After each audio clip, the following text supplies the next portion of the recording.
Welcome to John Carter Stories. We're already on the trip. We only invited people who actually matter. Just send over the beach house keys. Don't make a scene. That was my stepmother, Vivian, calling from my beach house, the one my late father left me, telling me I wasn't family enough to be invited to my own family vacation. I smiled. I hung up, and 3 days later, I did send the keys, tucked inside a sealed envelope. And when Vivian opened at a charity gala in front of 87 guests, she screamed so loud the string quartet stopped playing. Every head in that ballroom turned. Every glass paused midair. And in that single electric moment of silence, for years of being erased came flooding back to me.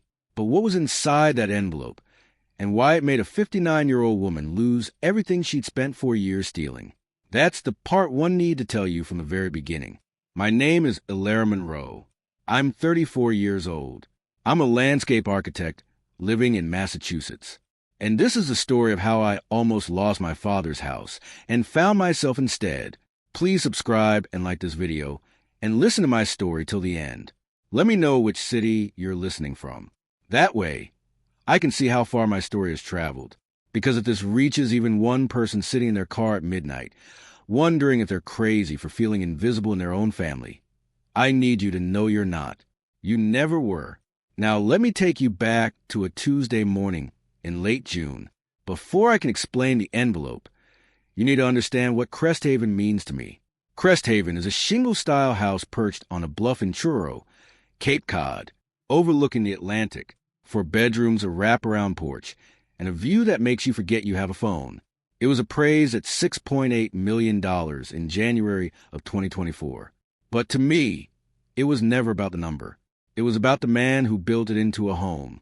My father, Edward Monroe, was an estate attorney with a quiet practice in Hyannis, and a kind of handshake that made people trust him before he said a word. He purchased Cresthaven in 2003 when I was 11, 2 years after my mother lost her battle with ovarian cancer. The house was supposed to be a fresh start, and for a while, it was. Every summer, Dad and I would repaint the fence posts, replace the warped porch boards, and sit outside with his rolled-up blueprints while he quizzed me on load-bearing walls and dormer angles. That porch is where I decided to become an architect. That porch is where my father became my best friend. I can still hear him. Elara, a house is just wood and nails.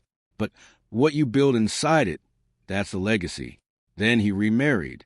Vivian Ashford came into our lives when I was 18 and already packing for Boston University.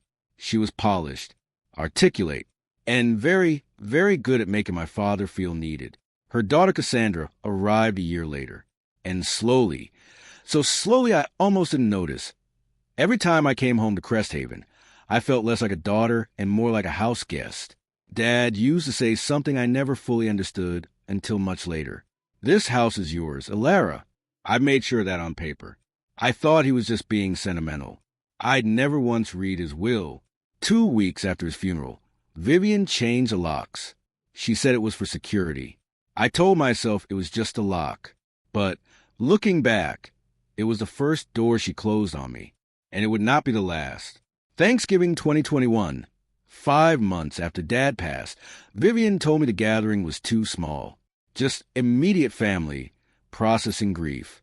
I found out later there were 14 people at the table, including Vivian's sister and 2 neighbors I had never met in my life.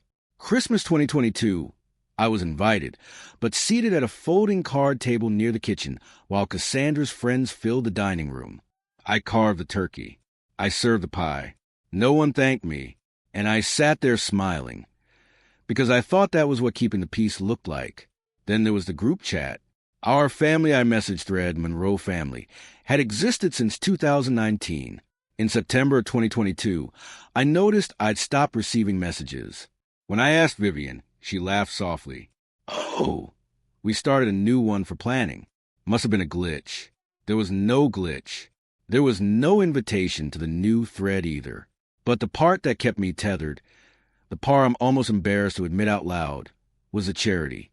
The Edward Monroe Coastal Preservation Fund was established in Dad's name 3 months after he died. Its mission was to fund shoreline restoration along Cape Cod, something Dad had championed his entire career. I wanted to honor him. So I contributed $2,000 a month, every single month, without fail, $24,000 a year, sent under my own name. But when the fund's annual report came out each December, my contributions appeared under a single line, the Ashford-Monroe family. My name was nowhere. I was pouring $24,000 a year into a fund that carried my father's name, and I had no idea where that money was actually going. I wouldn't find out for another 18 months. And when I did, it changed absolutely everything. Tuesday, June 25th, 7 in the afternoon. I remember the time because I was staring at my desk clock, trying to talk myself out of making the call. Every summer, the Monroe family spent a week at Cresthaven. Every summer, I tried to coordinate my schedule around it. And every summer for 4 years, I'd ended up alone, uninvited, or invited too late, or told the dates had shifted. But I kept trying, because trying was all I had left of belonging. Vivian picked up on the third ring. I heard waves. I heard laughter. Cassandra's voice, high and careless, somewhere nearby. I heard ice clinking in a glass. We're already on the trip, Vivian said, her voice as breezy as a telemarketer being politely declined. We only invited people who actually matter. A pause, then lower, to send over the beach house keys. Don't make a scene. I didn't speak for several seconds. In the background, Cassandra said something I couldn't make out, and both of them laughed. Then Vivian added, almost as an afterthought, and while we're at it, Marcus is drafting something for you to sign. It's about the house. It's time we made things official. Ilara, your father would have wanted the whole family to share it. She hung up before I could respond. I sat in my studio with my hands flat on the desk, my chest tight, my vision slightly blurred. Then I opened my email. There was, sent 45 minutes before the call, from Marcus Bellamy, attorney at law, a voluntary quitclaim deed, transferring sole ownership of Cresthaven to the Ashford-Monroe Family Trust. Signature deadline, 10 days. My father's signature was in his will, leaving me that house, and someone was asking me to erase it. That's when I picked up the phone again, not to call Vivian, but to dial a number I'd saved in my contacts for 4 years and never once used. Can I ask you something?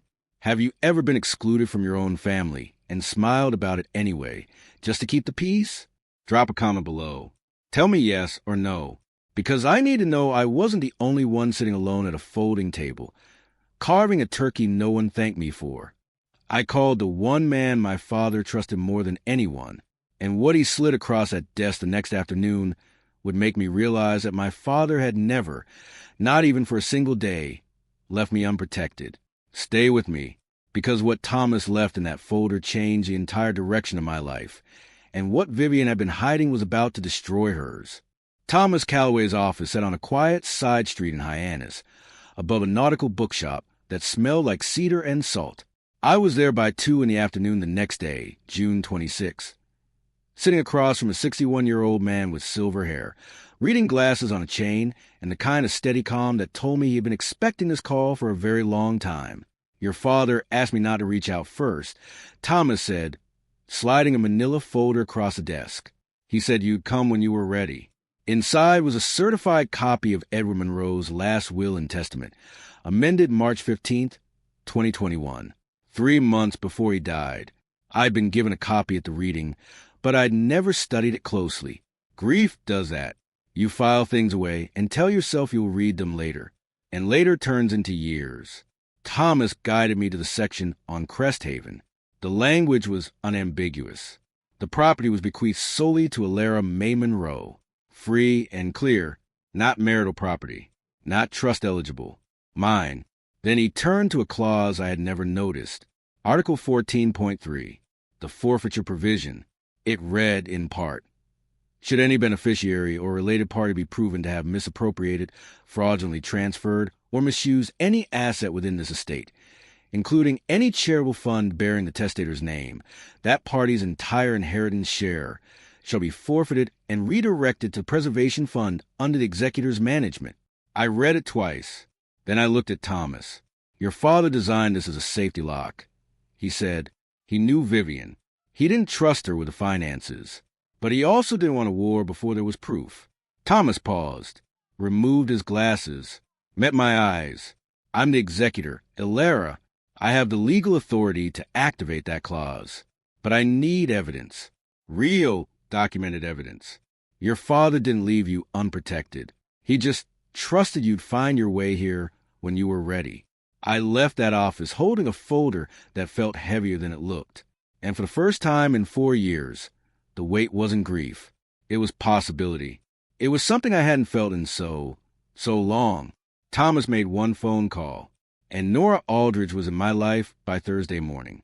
Nora was 37, a forensic accountant who had spent 6 years at the Massachusetts Attorney General's office before going independent. She had a shaved undercut, tortoiseshell glasses, and a way of looking at spreadsheets the way most people look at crime scenes. Focus, patience, and a total absence of sentiment. Thomas hired her on my behalf for $8,500. I paid it out of savings. It was the most expensive thing I'd ever bought that didn't have walls. Between June 27th and June 30th, Nora pulled 3 years of financial records from the Edward Monroe Coastal Preservation Fund. What she found made me sit down and stay sitting. $340,000 had been dispersed under line items labeled event management fees and consulting services. The vendors listed were either non-existent or traceable to a single shell LLC, Ashford Creative, registered in Delaware in August of 2022. The sole member of that LLC, Cassandra Monroe. The money flowed from the fund into Ashford Creative's account, then straight into Cassandra's personal checking account. 17 separate transactions over 28 months. And my $24,000 a year logged in the fund's donor records under the Ashford Monroe family. My name erased. My money stolen. My father's name used as cover. I sat at Nora's desk reading those pages, and I felt something shift inside me. Not rage, not even sadness. Something colder, cleaner, clarity. They didn't even try to hide it properly, Nora said, squaring the pages on her desk. They didn't think anyone would look. $340,000. Every cent traceable. I need to pause right here, because I want to ask you, if you discovered someone had been stealing from your family while using your family's name to do it, what would you do first? Go to the police? Confront them? Or would you wait? Tell me in the comments. I'm genuinely asking, because what I chose to do next surprised even Thomas. I didn't go to the police. Not yet. Thomas told me there was a better way. And it started with a gala invitation that had just arrived in my mailbox.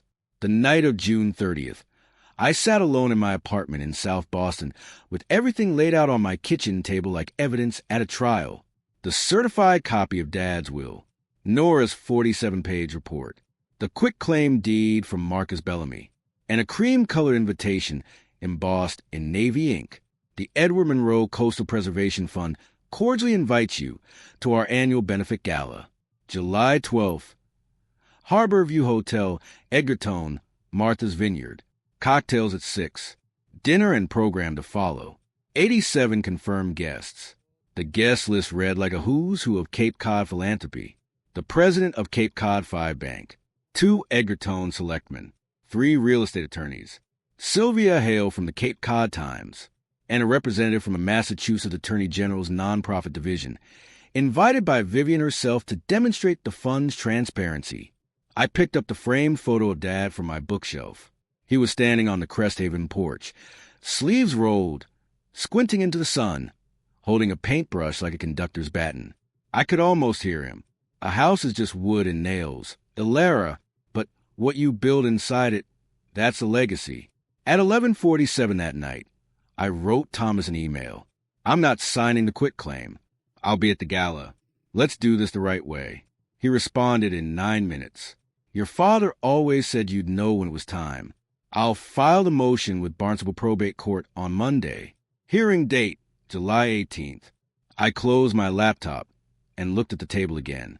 In 12 days, I would walk into a room where my stepmother was queen, and I would hand her an envelope that could end her reign. I had spent 4 years being the person who didn't make a scene. That era was over. On July 2nd, Cassandra emailed me. The subject line was a heart emoji.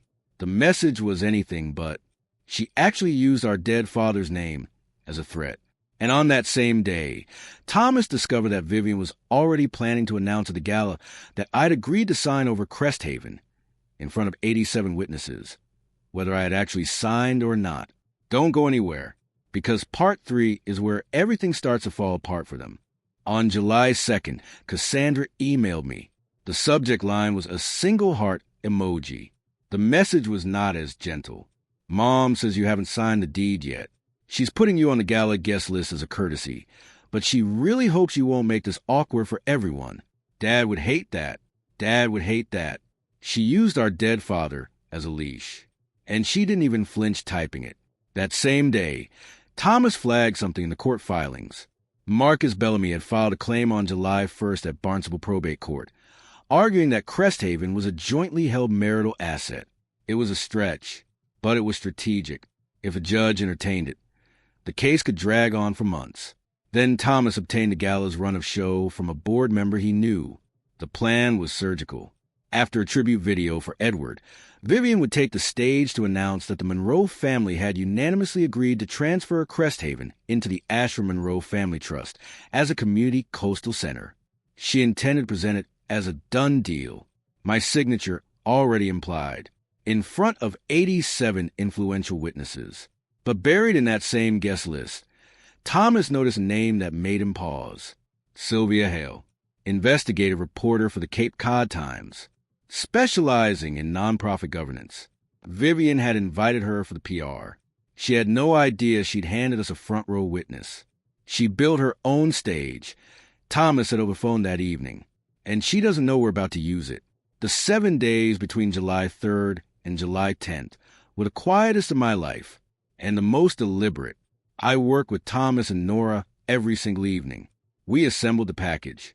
A certified copy of the amended will with Article 14.3 highlighted, Nora's notarized 47-page audit report, a single-page timeline summarizing every fraudulent transaction, and copies of the Ashford Creative LLC registration alongside corresponding bank transfers.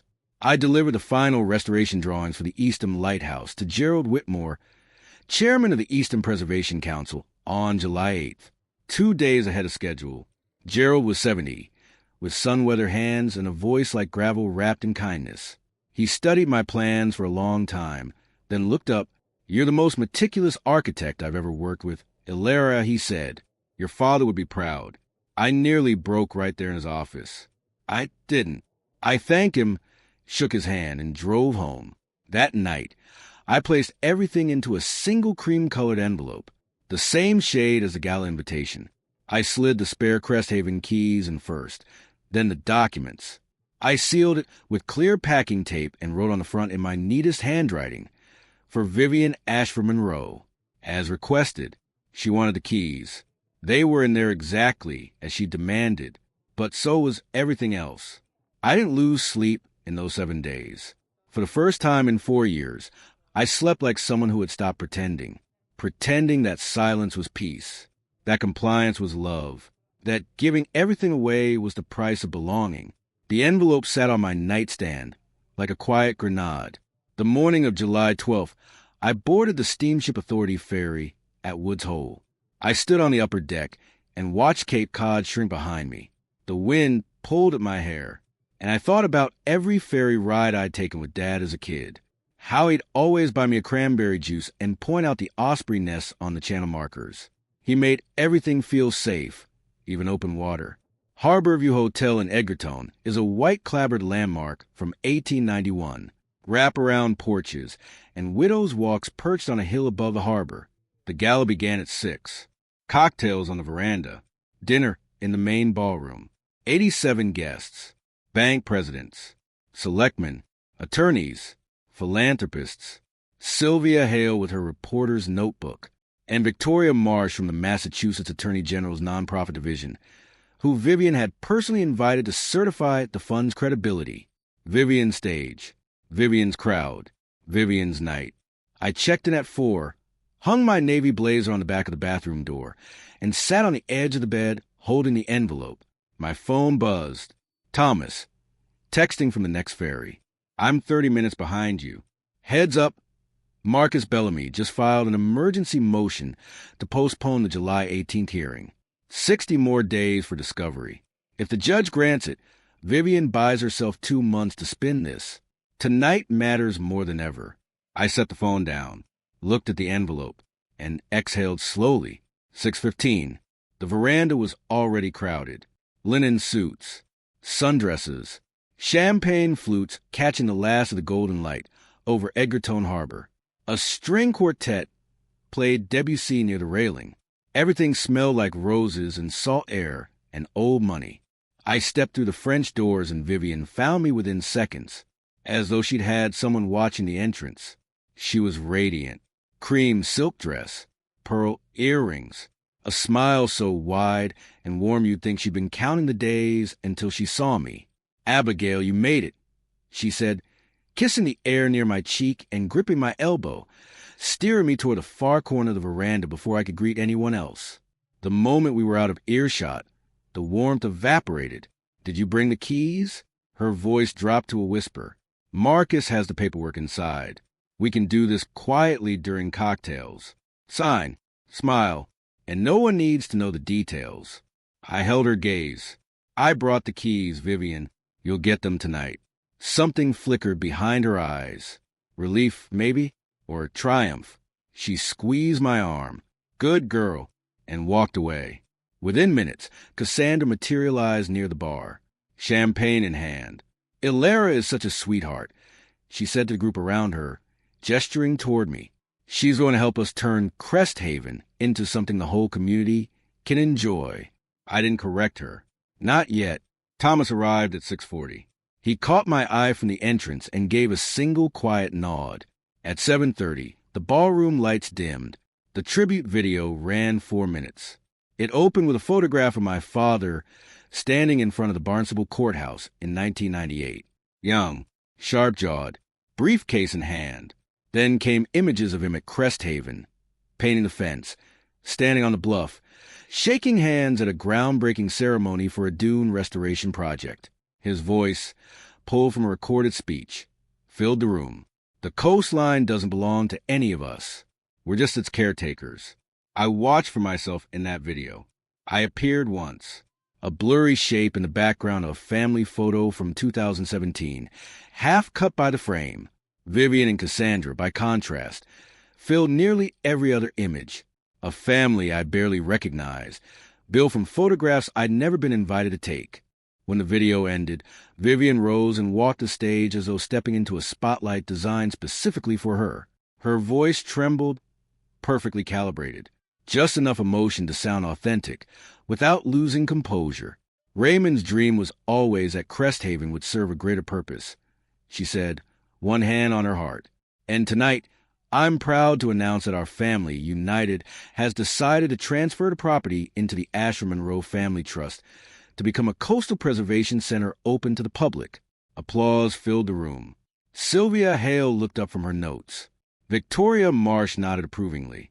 Then Vivian turned, found me at table 4, and extended her hand like a queen summoning a subject.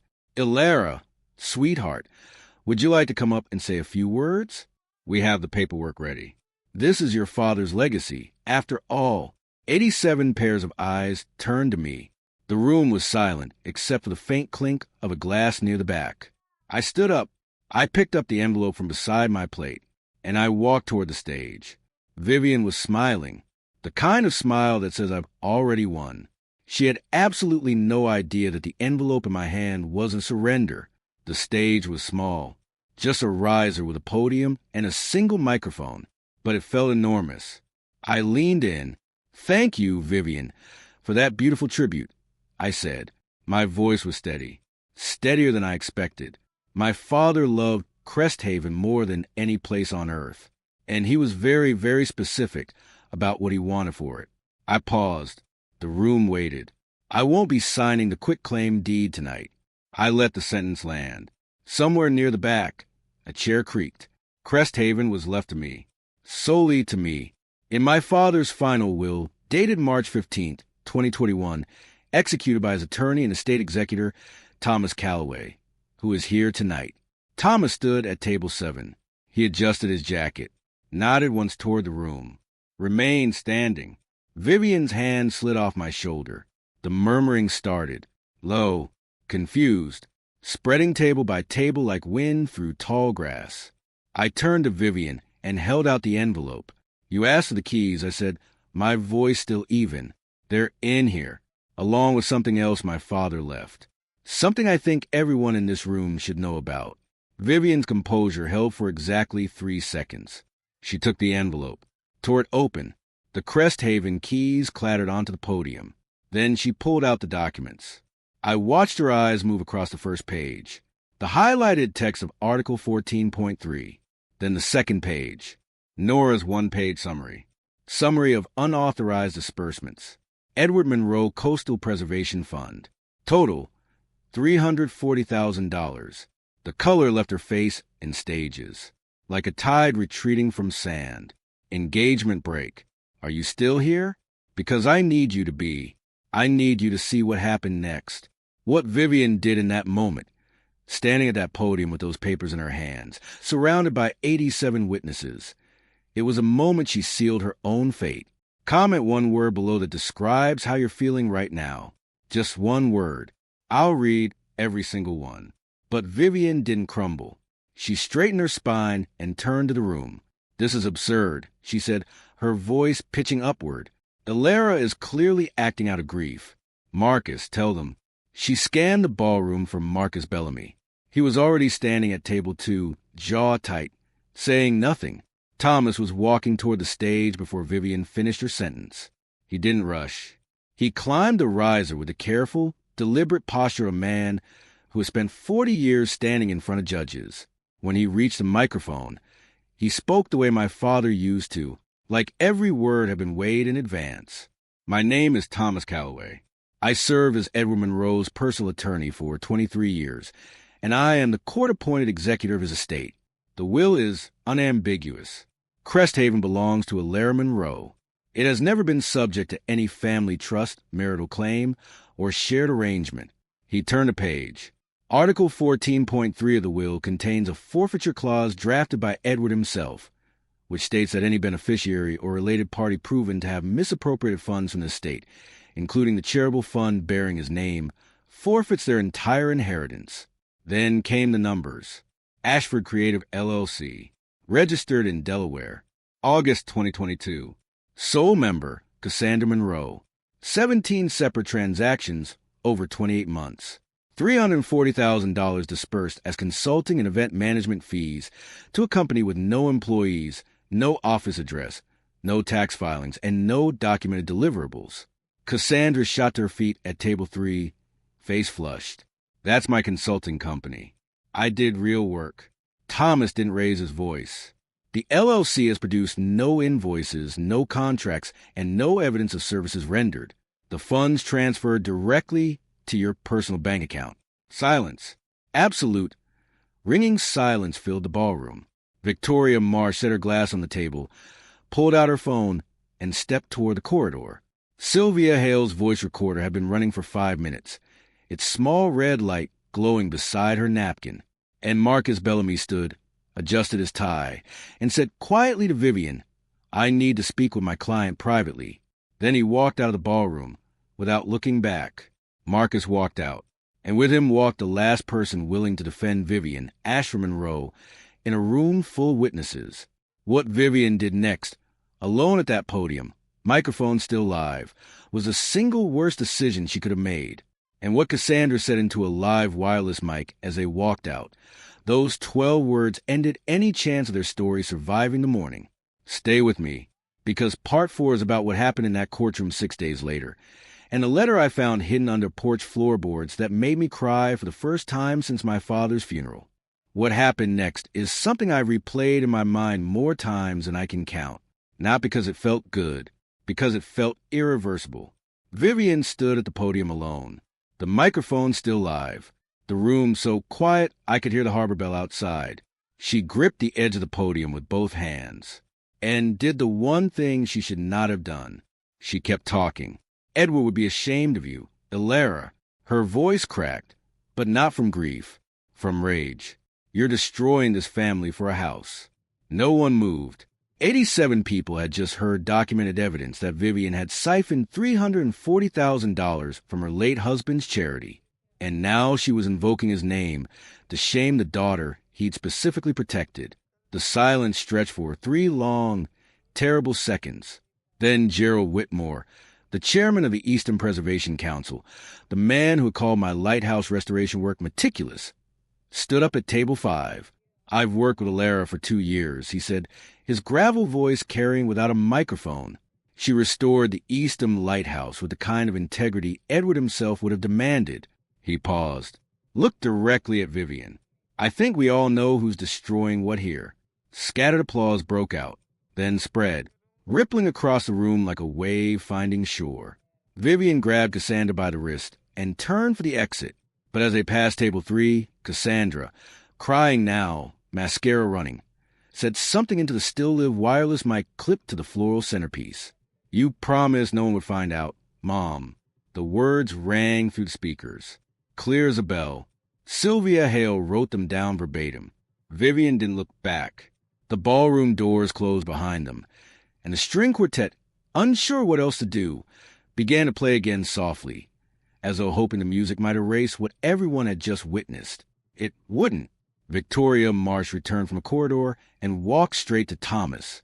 "My office will be requesting a full audit of the fund first thing Monday," she said, her voice low but firm. "This isn't just a family matter anymore." I didn't say another word after Vivian left that stage. I didn't need to. The numbers had already said everything. Thursday, July 18th, 10 in the morning, Barnstable County Probate and Family Court. I wore the same navy blazer I'd worn at the gala. Not because I was making a statement, because it was the only professional jacket I owned that didn't have paint on the cuffs. Thomas sat beside me at the petitioner's table. Nora was in the gallery row directly behind us, her laptop bag on her knees, ready if the judge asked for source documents. Vivian sat on the opposite side with a new attorney, a gray-haired woman from a Hyannis firm I didn't recognize.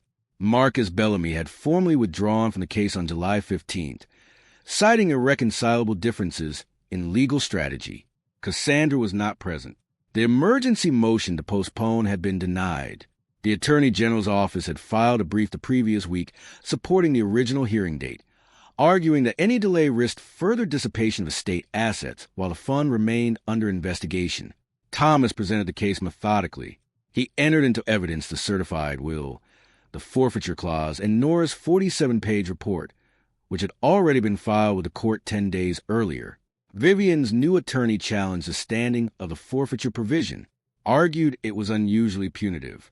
Judge Eleanor Garrett listened, reviewed the will's language for several minutes, then removed her glasses. "The decedent's intent was clear," she said. "His language was precise, and the evidence of misappropriation is unambiguous. The forfeiture clause is hereby activated." She read the ruling slowly. Vivian's entire inheritance share, the life insurance payout of $1.2 million still held in escrow, her equity interest in the fund, her claim to any jointly managed estate assets, was forfeited and redirected to Preservation Fund under Thomas's management as executor. Cresthaven was confirmed as the sole property of Alara May Monroe. No encumbrance, no dispute. Vivian sat motionless through the ruling, her hands folded in her lap, staring at a point somewhere above the judge's head. She didn't cry. She didn't speak. When it was over, she stood, buttoned her jacket, and walked out of the courtroom without looking at me. It was the first time in 4 years that Vivian Asher Monroe had nothing to say to me, and I realized with a strange, hollow clarity that silence was the only honest thing she'd ever given me. I want to stop for just a moment, because sitting in that courtroom and watching 4 years of silence finally speak louder than everything Vivian had tried to build. I couldn't even cry. Not yet. Have you ever had a moment where justice arrived and you felt nothing at first, just quiet, just empty? Share that in the comments. I think more of us have been there than we admit. By August, the dominoes had a rhythm of their own. The Attorney General's office completed its preliminary audit. $340,000 in funds dispersed without legitimate basis. Vivian and Cassandra were ordered to repay the full amount within 120 days or face civil charges under Massachusetts general laws. Ashford Creative LLC was ordered dissolved. Vivian was removed as chair of the fund's board. Thomas was appointed interim administrator, with oversight from the AG's office. The personal toll was steep and specific. Vivian's condominium, valued at $890,000, was leveraged against the repayment obligation. Cassandra sold her car, a 28-foot sailboat.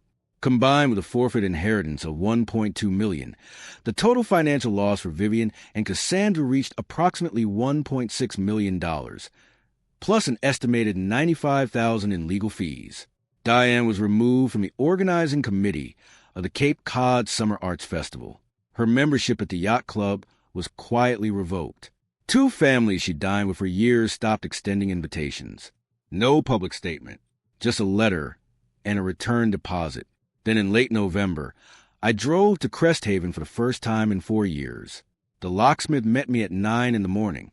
I watched him change every lock on every door. Front, back, side porch. The basement, Hatch Dad used to call the submarine entrance. When he handed me the new keys, I held them in my palm and felt their weight the way you feel the weight of something you thought you'd lost forever. The house was intact, but neglected in a way that only apathy can produce. The porch boards I'd replaced with Dad in 2018 were warped from moisture. The fence posts we'd painted together were peeling down to bare wood. The garden my mother had planted before I was born, the one Dad kept alive for 2 decades, had gone to thistle and crabgrass. Vivian hadn't maintained any of it. She'd used the house the way she'd used everything, as a set piece, not a home. I hired a small crew from Truro, and then I did something I hadn't done since I was 17. I picked up a brush and started painting the fence myself. It took 3 days. My shoulders ached. My hands blistered. And on the 3rd evening, while pulling up a rotted plank on the porch, I found a wooden box wedged under floorboards. A cigar box, weathered but sealed with packing tape.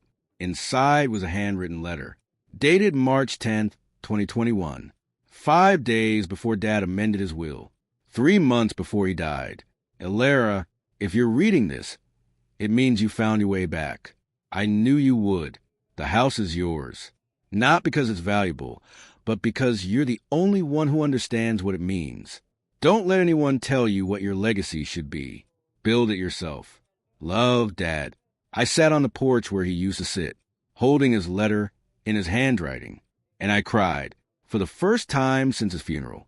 Not because I was sad, because he'd known all of it, what Vivian would try, how long I'd wait, and that I'd come back when I was ready. He'd planned for everything, except how much I'd miss him while I figured it all out. In part 5, I'm going to tell you about the message Cassandra sent me at 3 in the morning, the conversation that changed the way I thought about forgiveness, the fellowship I built inside Cresthaven's walls, and the letter I wrote to my father on the 1-year anniversary of the night that changed everything. You don't want to miss what's waiting under that porch. By January, the fund had a new spine. Thomas completed the restructuring over the holidays, and when he walked me through the final documents in his Hyannis office, I could see the relief on his face, the kind that comes not from victory, but from a promise finally kept. The Edward Monroe Coastal Preservation Fund retained its original name. Dad had chosen it, and no one else's hand would change that. But everything underneath was rebuilt. Gerald Whitmore was installed as the new board chair. Nora Aldridge agreed to serve as part-time treasurer on a transparent contracted basis. The Attorney General's office mandated an independent audit every 12 months. Cape Cod 5 reinstated its annual grant, contingent on the new audit provisions. Accountability isn't a burden, Thomas told me. It's a foundation. Then came the part that surprised even him. I decided to convert Cresthaven's ground floor into a summer residency program for architecture students. 4 fellows, 6 weeks, working on real preservation projects along the Outer Cape under professional mentorship. I called it the Monroe Fellowship. The first cohort would arrive in June. I kept the 2nd floor as private space, a bedroom, a drafting table by the window. The porch where Dad's letter had waited on the floorboards. That wasn't a sacrifice. It was a design choice. The same kind Dad had taught me to make. How to share a building without losing the room that matters most. My father left me a house. I told Thomas the day we signed the fellowship charter. I'm turning it into a school. I think he liked that. Thomas smiled. The first real, unguarded smile I'd seen from him in 7 months. He'd like it very much, he said, but he'd still want you to repaint that fence every summer. I laughed. It was the first time I'd laughed about Dad without it hurting. The message from Cassandra came at 3:17 in the morning on a night in late August when I couldn't sleep either. Her name glowed on my phone screen, and I almost didn't open it. But something about the timestamp, the rawness of reaching out at 3 in the morning, made me swipe. I know you probably won't read this, but I didn't know about the LLC when Mom set it up. She told me it was legitimate consulting. I signed what she told me to sign. I'm not saying I'm innocent. I'm saying I didn't know how deep it went. I read it 4 times. Sitting up in bed, the phone's blue light making my apartment feel like the bottom of a pool. Parts of it rang true. The way Cassandra had always deferred to Vivian. The way she'd been trained since childhood to nod and comply. But believing someone's confusion doesn't erase their choices. She signed every invoice. She deposited every check. I didn't respond that night, but I saved her message. And I had a feeling I'd need to read it again when I was ready to decide what kind of sister I wanted to be. Tell me in the comments, have you ever had someone in your life who hurt you, not out of malice maybe, but out of weakness? Someone you couldn't quite hate and couldn't quite forgive? Tell me how you handled it. And if you've dealt with something similar, share your story. You're not alone. Subscribe for more stories about standing your ground and reclaiming your life. I responded to Cassandra's message in November, 2 months after she'd sent it. I kept it short. I read your message. I believe you didn't understand the full picture, but you benefited from it. And that's something you have to own. If you want to talk, I'm open to it. But not as your sister who forgives everything. As someone who expects you to be honest. She wrote back within an hour. We agreed to meet at a cafe in Falmouth. Halfway between us. Neutral ground. No history attached to the walls. The conversation lasted 2 hours. Cassandra looked different. Thinner. No makeup. Her nails bitten short. She held her coffee with both hands like she was cold, even though the cafe was warm. Mom always told me what to think. She said, I never questioned it. That's not an excuse. It's something I have to fix. I didn't rush to reassure her the way I might have a year ago. Instead, I told her the truth as I saw it. We can build something new, Cassandra, but it has to be built on things we actually choose, not on things Mom decided for us. Then near the end, Cassandra told me something I'd never known. 2 weeks before Dad died, he called her. She was 22 then, still living at home. He said, take care of your sister, Cass. She's going to need you. Cassandra's voice broke. I failed him. I failed both of you. I reached across the table and held her hand. The first time in 4 years, I'd touched my sister without a wall between us. I didn't forgive her that day, but I opened a door. What she does with it is up to her. In October, Vivian reached out through Thomas. She wanted to meet. She said she wanted to talk. I agreed, but on my terms. Thomas's office. Thomas present as mediator. No attorney from her side. No Cassandra. If she wanted a conversation, it would happen in a room with clear walls and clear rules. We met on a Thursday afternoon. Vivian looked smaller than I remembered. Or maybe she just looked her age for the first time. No pearls. No silk. A gray cardigan buttoned to the collar. Her hands wrapped around a paper coffee cup she never drank from.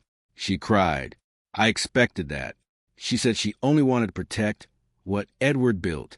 I expected that too. I let her finish. Then I spoke. Vivian, you didn't protect what he built. You tried to take what he left for me.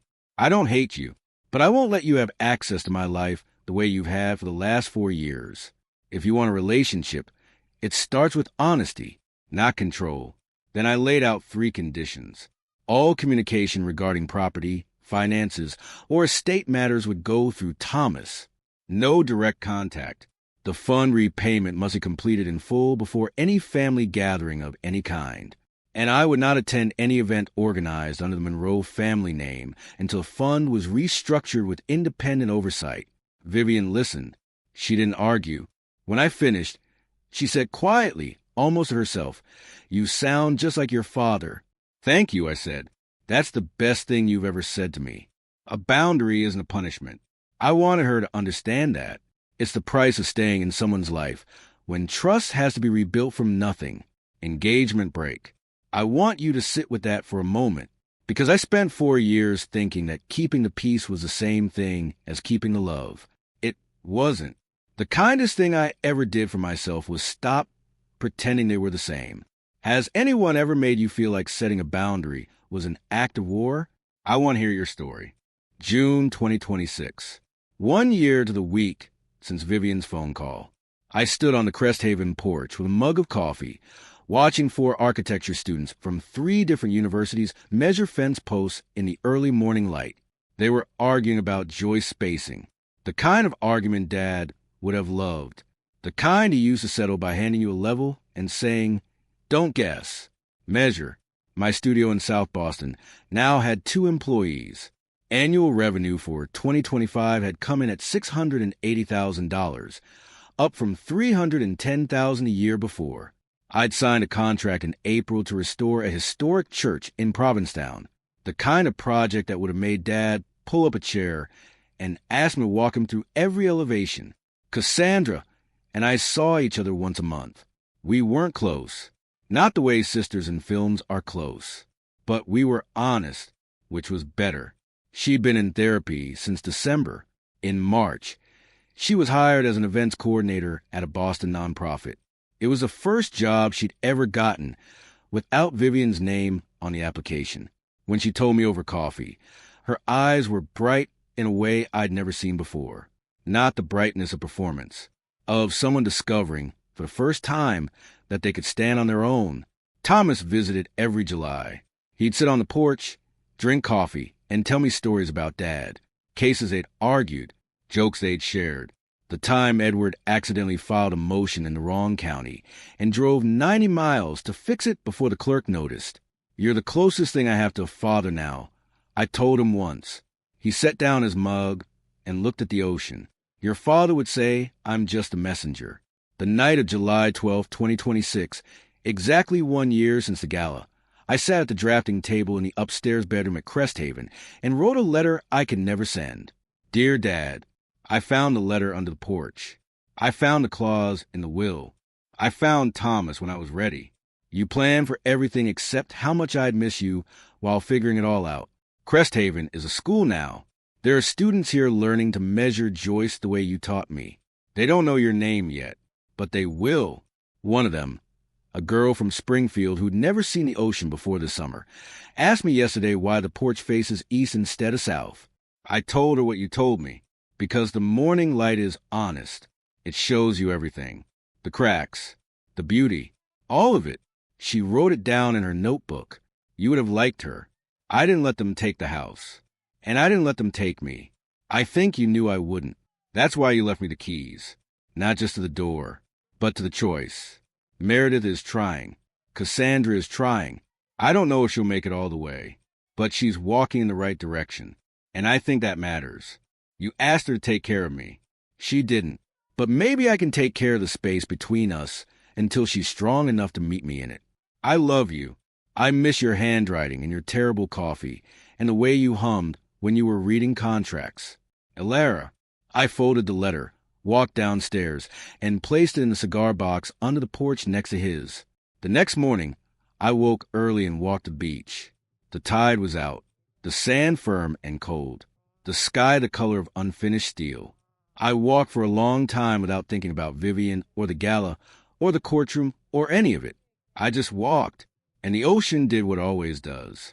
Kept going, indifferent and enormous, and exactly where it was supposed to be. The horizon didn't look different, but I did. I used to think legacy was something you inherited. Now I know it's something you build. One boundary, one blueprint, one honest choice at a time. Back in Boston, I reorganized my studio on a Sunday afternoon in mid-July. I hung 3 things on the wall behind my drafting table. The first was a framed copy of the opening page of Dad's will, not the forfeiture clause, not the property section, but the preamble, where he'd written in his own hand, "I leave these things not as possessions, but as responsibilities. May they be carried with integrity." The second was a photograph of the Eastham Lighthouse after restoration, taken from a bluff at sunset, proof that broken things can be made whole if someone cares enough to learn how. The third was a charter for the Monroe Fellowship, signed by its first 4 students in June, their names written in careful block letters, like a kind of promise. That evening, I wrote Thomas an email. "I've decided to stop attending any event that uses Monroe family as a label for anything other than the fund. From now on, I'm a Lara, an architect, a fellow, a friend, not Edward's daughter, not Vivian's stepdaughter, just me." He replied before I closed the laptop, "That's the most Edward Monroe thing you've ever said." I smiled at the screen, shut it, and walked outside. South Boston in July is loud and bright and unapologetic. Car horns and laughter, and someone grilling on a rooftop 3 buildings over. I stood on the sidewalk and let the city move around me for a minute, feeling something I didn't have a clean word for. Not happiness exactly, not relief, something more like alignment. The sense that the life I was living and the person I was had finally caught up to each other. If any part of the story felt familiar, the silence, the pressure, the moment you realize you deserve better, I hope it gives you permission to protect yourself the way my father protected me, not with anger, but with preparation and principle. You don't have to make a scene to change everything. Sometimes you just have to show up with the right envelope. Thank you for listening to every single word. You are not invisible. You never were. And if someone in your life has made you feel otherwise, I hope this story reminds you that the truth, properly documented and delivered at exactly the right moment, is the loudest thing in any room. Take care of yourselves. Take care of your boundaries. And please, repaint the fence every summer.